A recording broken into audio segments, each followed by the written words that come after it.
되게 하옵소서. 예수님의 이름으로 축복하며 기도합니다. 아멘. 주님께서 우리에게 주시는 하나님 말씀, 요한복음, 신약성경 요한복음 9장 13절부터 23절의 말씀입니다. 요한복음 9장 13절부터 23절까지의 말씀을 보시겠습니다. 찾으셨으면 저와 여러분들이 한 절씩 교독하시고 23절은 합독하시는 거예요. 그들이 전에 맹인이었던 사람을 데리고 바리새인들에게 갔더라. 예수께서 진흙을 이겨 눈을 뜨게 하신 날은 안식일이라. 그러므로 바리새인들도 그가 어떻게 보게 되었는지를 물으니 이르되 그 사람이 진흙을 내 눈에 바르매 내가 씻고 보나이다 하니, 바리새인 중에 어떤 사람은 말하되 이 사람이 안식일을 지키지 아니하니 하나님께로부터 온 자가 아니라 하며, 어떤 사람은 말하되 죄인으로서 어떻게 이러한 표적을 행하겠느냐 하여 그들 중에 분쟁이 있었더니, 이에 맹인되었던 자에게 다시 묻되 그 사람이 네 눈을 뜨게 하였으니 너는 그를 어떠한 사람이라 하느냐? 대답하되 선지자니이다 하니, 유대인들이 그가 맹인으로 있다가 보게 된 것을 믿지 아니하고 그 부모를 불러 묻되 이는 너희 말에 맹인으로 났다 하는 너희 아들이냐? 그러면 지금은 어떻게 해서 보느냐? 그 부모가 대답하여 이르되 이 사람이 우리 아들인 것과 맹인으로 난 것을 아나이다. 그러나 지금 어떻게 해서 보는지 또는 누가 그 눈을 뜨게 하였는지 우리는 알지 못하나이다. 그에게 물어보소서. 그가 장성하였으니 자기 일을 말하리이다. 그 부모가 이렇게 말한 것은 이미 유대인들이 누구든지 예수를 그리스도로 시인하는 자는 출교하기로 결의하였으므로 그들을 무서워함이러라. 함께 하겠습니다. 이러므로 그 부모가 말하기를 그가 장상하였으니 그에게 물어보소서 하였더라. 아멘. 하나님의 말씀입니다. 우리 주님께서 날 때부터 소경된 자를 고치셨습니다. 진흙을 이기셔서 눈에다 바른 다음에 예루살렘 성전에서 보면 남쪽에 위치한 실로암 연못에 가서 씻으라고 명하셨어요. 이 실로암은 기드론 골짜기에서 흘러나오는 기온 샘물이 흘러 들어오는 그 중간에 있습니다. 의미는 히브리어 말로 센트, 보냄받은 이라는 의미가 있습니다. 예수님께서 왜 실로암 연못으로 보내셨을까요? 다 의미가 있어요. 우리 주님께서 제자들이 이 날 때부터 소경된 사람의 원인이 그의 삶이 비참한 그 원인이 어디에 있습니까? 누구의 죄입니까? 라고 물었을 때 하나님께서 하시는 일을 나타내고자 하신다라고 하셨죠. 하나님의 영광을 드러내는데 하나님은 어떻게 영광을 드러내시는가?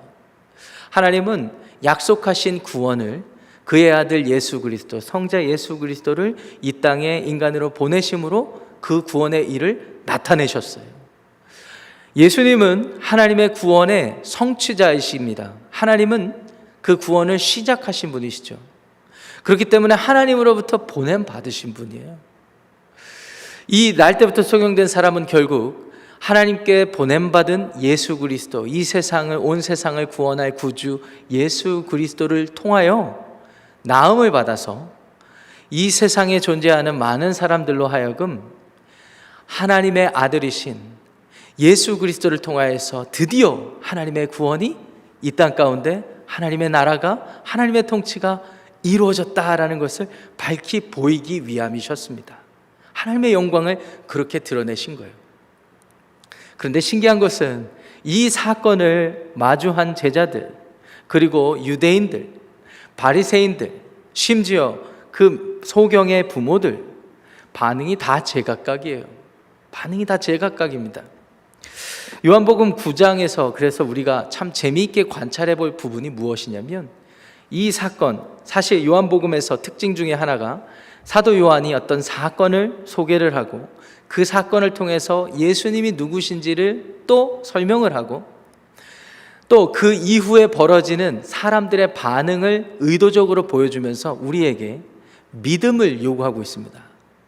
그 패턴 그대로 보시면 오늘 본문에서, 저와 여러분들이 읽으신 본문에서 사람들의 반응이 참 흥미롭습니다. 적어도 오늘 함께 읽은 본문의 제안에서 살펴보면요, 우선 어제 본문에서 그 사건이 일어난 후에 그 자리에 있었던 사람들이 놀랐죠. 이걸 어떻게 받아들여야 됩니까? 날 때부터 소경된 그 사람을 알고 있었던 사람들도 다 놀랐어요. 그래서 이 사람들이 어떻게 했는가? 바리새인들에게 데리고 왔습니다. 그래서 13절에 보니까 그들이 전에 맹인되었던 사람을 바리새인들에게 데리고 갔다, 이렇게 되어 있습니다. 근데 하필이면 그날이 안식일이에요. 또 안식일입니다. 예수님이 바리새인들한테 공격받았던 그런 가장 큰 내용 중에 하나가 안식일에 자꾸 이 같은 일을 행하는 것 아니겠습니까? 실제로 예수님 당시에 안식일에는 굉장히 엄격하게 지켜졌다고 합니다. 사람이 죽게 생긴 경우를 제외하고는 안식일에는 가급적 자비를 베푸는 일을 삼가하는 것이 그들의 한 삶의 모습이었다고 합니다. 예수님께서 날 때부터 이미 소경된 사람이고 죽기 직전에 처한 상황도 아닌데, 심지어 자기도 의도적으로 하셨는지 아닌지는 모르겠지만 진흙을 이기는 어떤 노동을 보여주시면서 그에게 실로한 면목까지 갖다 오라고 또 하셨거든요. 그러니까 바리새인들은 이해가 안 되는 거예요. 안식일에 이 같은 일을 하는 게 이해가 안 됐던 겁니다. 그래서 16절에 보니까 바리새인들이 뭐라고 얘기합니까? 이 사람은 하나님께로부터 온 자가 아니라는 거예요. 이유인즉슨 안식일에 이 같은 일을 행했기 때문에 그렇다고 하였습니다. 그런데 더 재밌는 것은 거기 있는 사람 바리새인 중에 어떤 사람은 또 뭐라고 얘기했는가? 하반절에 보니까요, 어떤 사람은 말하되 죄인으로서 어떻게 이러한 표적을 행하겠느냐 하여 그들 중에 분쟁이 있었다, 이렇게 되어 있습니다.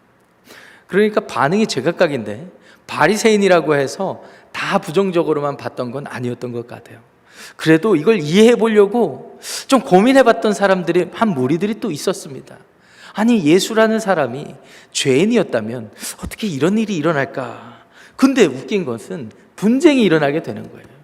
믿지 못하는 자, 좀 의심하고 조금 질문을 하고 이걸 어떻게 받아들여야 하는가 고민하는 사람들, 반응이 달라서 분쟁이 일어났던 것입니다.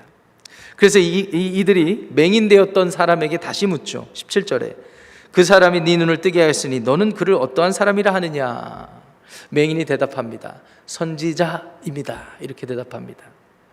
어떤 분들은 이 맹인이 예수님을 제대로 믿었던 게 아니야, 이거 가짜 믿음이야 라고 하실지 모르겠지만, 여러분 맹인의 입장에서 생각해 보세요. 평생토록 눈이 가려져 있었어요. 그러다가 누가 와서 음성 듣고 또 자기 눈에 뭔 일을 했는데 순종해서 실로암 연못에 갔다 왔는데 눈이 보게 되어진 거예요. 그러니까 이 사람 입장에서는 예수님을 구체적으로 알고 볼 그런 여유가 없었어요. 이 사람의 삶 가운데 가장 최고의 지금 신앙 고백을 하고 있는 겁니다. 선지자입니다. 그랬더니 바리새인들이 안 될 것 같아요. 사람들도 많고 심지어 자기들 안에서도 지금 분쟁이 일어나잖아요. 예수님에 대해서 다시 보려는 그런 시도들이 있으니까 안 되겠다. 맹인의 부모를 부르기 시작합니다. 그래서 맹인의 부모가 왔습니다. 근데 또 맹인의 이 부모도 자기 자녀에게 일어난 일을 확실히 알고 그 경로도 알았어요. 오늘 본문 말씀 보면 분명히 알았어요. 어떻게 치유받았는지 알았는데도 불구하고 그의 자녀와 반응이 또 다릅니다. 한번 살펴보겠습니다. 21절 말씀인데요. 20절 말씀인데요. 바리새인이 물어보죠. 네 아들이 왜 이렇게 됐느냐 물어보니까 부모가 이렇게 대답합니다. 이 사람이 우리 아들인 것과 맹인으로 난 것을 압니다. 그러나 지금 어떻게 해서 보는지 또는 누가 그 눈을 뜨게 하였는지 우리는 알지 못하나이다. 그에게 물어보소서. 그가 장성하였으니 자기 일을 말하리이다. 아들이 다 컸으니까 아들한테 물어보세요. 우리는 잘 몰라요. 근데 사실 잘 알았어요. 왜 알았다고 그렇게 생각할 수 있냐면 22절, 23절 함께 읽어보겠습니다. 시작. 그 부모가 이렇게 말한 것은 이미 유대인들이 누구든지 예수를 그리스도로 시인하는 자는 출교하기로 결의하였으므로 그들을 무서워함이로라. 이러므로 그 부모가 말하기를 그가 장성하였으니 그에게 물어보소서 하였더라. 오늘 22절에 나와 있는 것처럼 그들 안에 두려움이 있었어요. 무서움이 있었어요. 어떤 무서움이냐? 자기들이 다니고 있는 회당에서 쫓겨나는 것이 무서웠던 거예요. 왜 쫓겨날 수 있는가? 예수님을 그리스도, 메시아로 시인하는 자는 출교하게 돼 있거든요. 이 부모의 입장에서는 이 예수가 자기 아들에게 했던 일을 분명히 알았고 들었고, 그래서 이 일이 범상치 않은 일이라는 걸 알았어요. 그래서 마음이 동요했습니다. 그런데 문제는 이것을 지금 자기들과 함께 있는 바리새인들에게 일일이 다 그대로 보고를 했다가는 쫓겨나게 생겼거든요. 그러니까 아들에게 넘긴 거예요. 마이크를 넘긴 거예요. 아들이 장성하였으니 라는 핑계를 대고 말이죠. 아들은 아마 성인식을 끝난 유대인 남자였을 것입니다. 나이적으로 보면 말이죠. 원래 유대교 전통에서는 성인식을 마친 아들은 성인으로 봐야 돼요. 성인의 의미는 그냥 장성해서 육체적으로 다 자랐기 때문에 성인이 아닙니다. 유대인들에게 성인의 의미는 자기 스스로 하나님의 말씀, 율법을 읽고 해석하고 자녀들 또는 이웃들에게 소개해서 설명할 수 있는 그런 정도가 돼야 성인이라고 그렇게 인정해 주었습니다. 그래서 요새도 바하미츠바라고 해갖고 유대인들이 성인식을 하잖아요. 그냥 의식적인 파티로 끝나는 경우들도 더러 있는데, 그 핵심은 뭐냐면 이 자녀가 이제 하나님의 율법을 스스로 읽고 묵상하고 그 뜻을 헤아려서 설명할 그런 나이가 됐다. 그래서 성인인 거예요. 근데 여러분, 날 때부터 맹인되었잖아요. 날 때부터 맹인된 자기 아들 자기들이 잘 알잖아요. 사람들한테 괄시당하고 죄인이라고 그렇게 정죄받았던 그런 아들이었잖아요.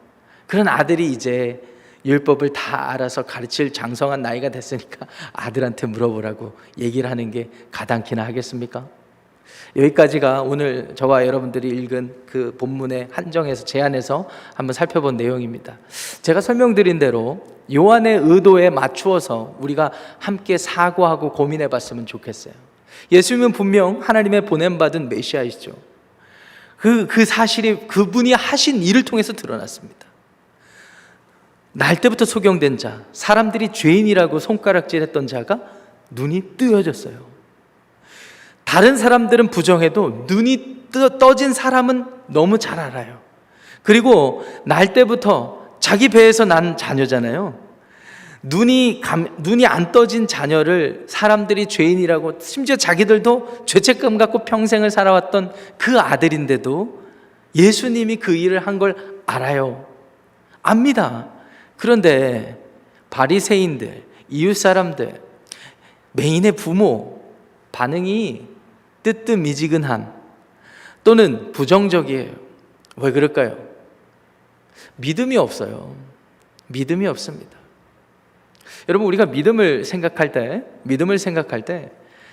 몇 가지를 얘기를 해볼 수가 있겠지만 세 가지로 믿음의 요소를 생각해 볼 수가 있습니다. 첫 번째는 믿음의 대상입니다. 내가 누구를 믿어서 배우자를 맞이하고 결혼을 하고 심지어 동관계를 한다고 할 때는 반드시 대상이 있어야 됩니다. 그렇지 않습니까? 대상이 있어야 돼요. 그리고 우리가 인격적으로 교제하려면 그 대상이 우리와 같은 사람이거나 우리와 교통할 수 있는 존재가 되어야 됩니다. 하나님을 믿는다는 것은 하나님이라는 존재가 먼저 있고 우리가 그 하나님과 교제하는 거예요. 그래서 믿음의 대상은 하나님입니다. 두 번째는요, 믿음의 내용입니다. 대상이 있고 일방적으로 우리가 원하는 것만 요구한다고 믿음이라고 할 수는 없겠죠. 우리가 대상이 있고 존재하는 대상이 있으면 그 대상을 왜 믿는지, 어떻게 믿는지 그에 대한 내용이 있어야 됩니다. 하나님은 우리에게 하나님의 말씀을 주셨어요. 그래서 이 세상이 어떻게 시작되었고 그리고 어떤 과정으로 이렇게 타락되었는지, 인간이 왜 죽게 되었는지를 자세히 소개해 주셨습니다. 거기서 그친 게 아니라 인간이 어떻게 다시 살 수 있는지까지, 구원의 방법까지 우리에게 알려주셨어요. 하나님 말씀에 근거해서. 그리고 그 말씀은 그냥 문자로 끝난 게 아니라 하나님이 하신 모든 일들이 기록되어 있기 때문에 인간의 역사 속에서 하나님의 일을 담고 있어요. 그래서 이게 내용입니다. 우리가 믿는 내용이에요. 마지막은 무엇입니까? 증거입니다. 증거. 우리가 대상이 있고 내용이 있으면 그것으로 끝납니까? 소설가가요, 멋지게 판타지 소설을 써서 우리가 믿는다면 그 소설 안에서 등장하는 주요 인물의 대상이 있고 내용이 있으면 그것으로 끝나는 것일까요? 아닙니다. 증거가 있어야 돼요. 실증적인 증거. 예수님이 지금 바리새인 눈앞에 나타난 것이 그 자체가 증거예요. 구약의 율법에 또 구약의 예언에 증거로 지금 예수님이 그들 눈앞에 나타나 있거든요. 자꾸 바리새인들은 안식일을 가지고 시비를 겁니다. 근데 여러분, 우리가 잘 생각해 보시면요, 유대인들이 믿지 못했다라기보다는 믿지 않으려 하다 보니까 그와 같은 구실을 또 찾아냈던 거예요. 안식일 잘 생각해 보세요. 안식일은 누구를 통해서 하나님이 주셨습니까? 모세를 통해서 주셨습니다. 시내산에서 주셨어요. 하나님께서 안식하셨기 때문에 너희도 안식하라. 하나님을 기억하는 날입니다. 하나님이 그걸 만드셨어요. 그런데 하나님이 지금 자기 눈앞에 왔는데 하나님이 모세를 통해서 주신 그 안식일을 어겼다고 그래서 믿지 못하는 거예요. 근데 엄밀히 따지면 믿지 않는 거죠. 믿기 싫은 거예요. 자기들이 믿기 싫은 거예요. 몇 가지를 좀 생각해 보길 원합니다. 오늘을 살아가는 모든 그리스도인들에게도요, 이 믿음의 이슈는 피해갈 수가 없습니다. 목사님, 저는 예수님을 구주로 영접했습니다. 그게 끝이 아니에요. 우리가 발붙이면서 이 세상을 살아가다 보면은요, 눈에 보이는 그런 보이는 현상들, 사건들, 이런 물질 세계 가운데서 일어나는 일들이, 모든 것들이 우리의 믿음을 도전하는 때가 많습니다. 그리고 어느 순간 우리도 모르게 그 믿음이 흔들리거나 타협해서, 말은 내가 하나님이 존재한다고 믿습니다, 예수 그리스도께서 다시 오실 것을 믿습니다 라고 하지만 그의 삶의 증거는 전혀 케어하지 않아요. 하나님이 존재하시는 것 같은 삶을 살지 않는단 말입니다. 지난주에 수요 예배 때도 노아를 살펴봤잖아요. 노아는요, 하나님이 존재한 것을 말로만 믿었던 게 아니라 그의 삶의 증거로 그 믿음이 나타났거든요. 그러니까 말도 안 되는 방주를 지었잖아요, 온 가족이. 그게 믿음이에요. 그렇지 않습니까? 바리새인들 그리고 부모들, 상황과 사람과 환경에 영향을 받아가지고 거기에는 인간의 욕심도 들어가 있고 인간의 어떤 지키기 위한, 자기 욕망을 지키기 위한 두려움도 반영돼 있고, 그런 것들이 다 똘똘 뭉쳐가지고요, 하나님 앞에 나아오는 믿음을 막는 겁니다. 막는 겁니다. 근데 바리새인들만 제가 말씀을 드리고 맞춰보겠습니다. 여러분, 재밌는 게 뭔지 아세요? 우리가 9장을 지금 묵상하고 있는데 8장 이전 장에 보시면은요, 예수님이 분명히 이런 주장을 하는 바리새인들에게 여러 가지를 교훈을 하셨어요. 아브라함의 자손이라고 그들이 얘기를 하고 자부하면서 자기들은 하나님의 자녀라고 이렇게 자랑을 하지만 예수님이 뭐라고 하셨냐면요, 8장 56절에 너희들이 믿음의 근원으로 여기는 그 아브라함도 나의 때 볼 것을 즐거워하다가 보고 기뻐하였다, 이렇게 되어 있습니다. 지금 의심의 눈초리로 쳐다보시는 것 같아서 8장 56절을 찾아보겠습니다. 그 앞장이니까 그래 오래 걸리지 않을 거예요. 8장 56절. 자, 찾으셨으면 한 목소리로 읽어보겠습니다. 시작. 너희 조상 아브라함은 나의 때 볼 것을 즐거워하다가 보고 하였느니라. 여러분, 아브라함이 예수님보다 수천 년 전의 사람인데 예수님의 때 볼 것을 즐거워하고 봤다고 그랬어요. 그리고 기뻐했다고 그랬어요. 이게 말이 되겠습니까? 아니죠. 말이 안 되죠. 우리가 인간 세상의 원리로 설명을 하면 말이 안 돼요. 근데 예수님이 하시는 말씀의 그 말씀의 의미를 곰곰이 생각해 보기를 원합니다. 왜 예수님은 아브라함에 대해서 자기를 보고 기뻐하였다, 이렇게 얘기하셨을까요? 믿음 때문에 그랬습니다. 아브라함의 믿음 때문에 그랬어요. 아브라함 당대에는 아브라함은 하나님과만 성부 하나님. 근데 아브라함의 믿음이 참 믿음이었던 것은 하나님이 말씀하신 걸 그대로 받아들여서 그렇게 살았거든요. 그렇게 살았어요. 아브라함은 그거예요. 본토 친척 자기 아비 집을 떠났고, 그리고 하나님이 주신 자신의 언약이 자신의 자손에게 이어질 수 있도록 끝까지 노력했던 사람이 그렇게 하다가 죽었어요. 그것뿐이에요. 예수님을 만나본 적이 없어요. 그런데 왜 예수님은 자기를 보고 기뻐했다라고 하셨을까요? 아브라함 당대에 하나님이 하신 말씀 그대로를 그냥 믿었어요. 하나님의 말씀 그대로를 믿는다는 것은 어떤 의미인가? 비록 하나님이 앞으로 어떤 일을 하실지는 내가 비록 모르겠지만 내가 믿는 하나님을 전적으로 신뢰합니다. 내가 비록 지금 아들도 없고, 그리고 내 자손이 하늘의 별과 같지 않다 하더라도 하나님이 말씀하셨으니까 내가 전적으로 믿습니다. 왜냐? 하나님 말씀하셨으면 내 당대가 아니더라도, 내 후대더라도, 아니면 내가 원하는 방식이 아니더라도 하나님의 때에 하나님의 원하는 방식으로 하실 거기 때문에 그렇게 믿었어요. 그래서 하나님이 그의 믿음을 보고 로마서의 기록을 보면 어떻게 평가해 주셨습니까? 의인이다, 의롭다고 여겨주셨다, 이렇게 하였습니다. 아브라함이 믿음으로 의롭다 여김을 받은 것처럼 오늘날 우리도 예수 그리스도를 믿음으로 의롭다 여김을 받을 수 있는 것은 원리가 똑같습니다. 아브라함은 예수님이 아직 하나님의 구원이 본격적으로 예수님을 통해 성취되기 훨씬 이전의 사람이지만 하나님을 믿었다는 그 내용 안에 하나님이 하실 일에 대한 믿음이 포함되어 있었기 때문에 예수님을 비록 눈으로 보지 못한다 할지라도 그는 결국 순전한 믿음으로 예수님을 보게 됐던 것입니다. 할렐루야! 우리가 비록 예수님의 재림을 눈앞에서 목격하지 못하고 징조도 보지 못한다 할지라도 이미 예수님의 말씀, 내가 다시 돌아올 거라는 말씀을 굳게 믿고 그날을 기대하고 그 믿음으로 오늘 살아가고 있다면 이미 우리는 재림을 경험하게 될 줄 믿습니다. 이게 믿음이에요. 바리새인들이 보지 못했던 게 그 믿음의 눈이 없었던 거예요. 겉으로 포장된 믿음, 이거 믿음 아니에요. 믿음의 증거가 또 있어야 되는데 맹인의 부모 두려워가지고 공개적으로 시인을 못해요. 출교당할까 봐. 이거 참 믿음이라고 할 수 있을까요?